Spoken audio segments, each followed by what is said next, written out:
اول مره الكابتن حسام حسن يطمر جماهير مصر النهارده باداء مصر النهارده في المباراه الوديه امام نيجيريا. شفنا الكابتن حسام حسن بدا يغير فكره من حيث الخطه. النهارده المنتخب كان بيلعب بخطه 4-5-1 رغم غياب مرموش، رغم غياب صلاح، رغم غياب تريزيجيه، اعمده اساسيه في المنتخب. الا المنتخب النهارده بنشوف الكابتن حسام حسن لاول مره بيبدا بسردباكين ثابتين، ياسر ابراهيم وحسام عبد المجيد كانوا اتنين ثابتين في الظهر، وكمان كان رامي حمل نص الملعب كله على مروان عطيه وحمدي فتحي اللي عملوا مباراه كبيره، وكان مدي فرصه في الهجوم لزيزو وامام عاشور ومحمود صابر بانطلاقاتهم في الهجوم. شفنا ثنائيه النهارده ما بين امام عاشور وزيزو، ثنائيه حلوه، وتحس امام عاشور الله يبارك لك يا امام عاشور تحسه لسه راجع الملعب اليوم، مش لسه بقاله 3-4 شهور ما لعبش.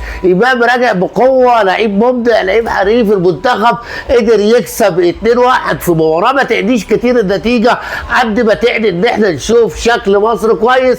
منتخب مصر اللي هيخوض اولى مبارياته امام زيمبابوي ان شاء الله يوم الاثنين القادم الساعه 10 مساء. عايز اقول لحضراتكم السلام عليكم ورحمة الله وبركاته.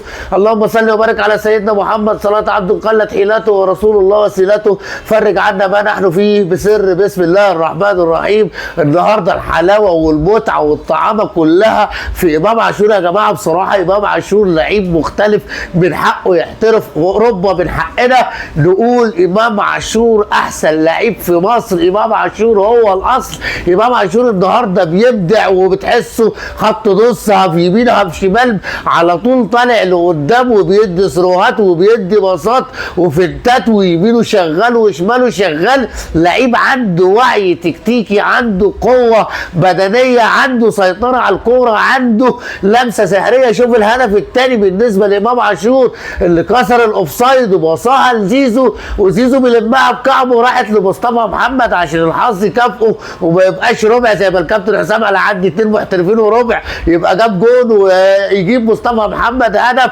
حتى الهدف الاول كان فيه باصه حلوه من محمد هاني اللي اداها لزيزو، زيزو عرضها لمحمود صابر، بس ما زالت اخطاء الشناوي القاتله موجوده. الشناوي من حقه يراجع نفسه، ما يعتمدش على التاريخ، ما يعتمدش ان هو ملوش منافس، ان هو الحارس الوحيد في مصر. يا شناوي شد حيلك شويه، مش كده. لكن المنتخب النهارده شفنا الكابتن حسام في التكتيك مختلف.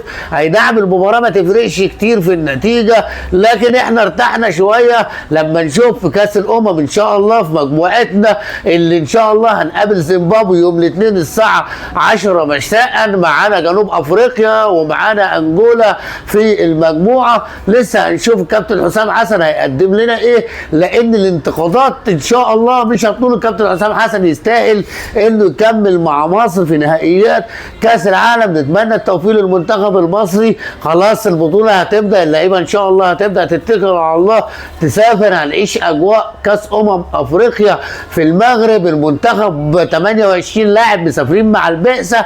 المنتخب فيه لعيبه كويسه، يعني ممكن نستنى بمنتخب مصر اداء احسن، مش تمثيل مشرف. عاوزين منتخب مصر يشرفنا كاداء، مش ممكن نتقبل الهزيمه بس اللعيبه تبقى لعبه ومأديه اللي عليها. الكابتن حسام حسن بدانا نشوفه بشكل مختلف. لازم كلنا نبقى في ظهر المنتخب المصري، لازم ندعم منتخب مصر، لان مفيش اهم من مصر في الدنيا. ان شاء الله كل التوفيق للكابتن حسام حسن، كل التوفيق للعيبه. ان شاء الله نتمنى نتفرج على بطوله قيمه، لان احنا مصر، احنا ابطال افريقيا، احنا واخدينها 8 مرات. نتمنى تكون التاسعه، وخصوصا لصلاح عشان يختم تاريخه ختام عالمي. كان معكم محترم المحترم، شكرا لكم، السلام عليكم.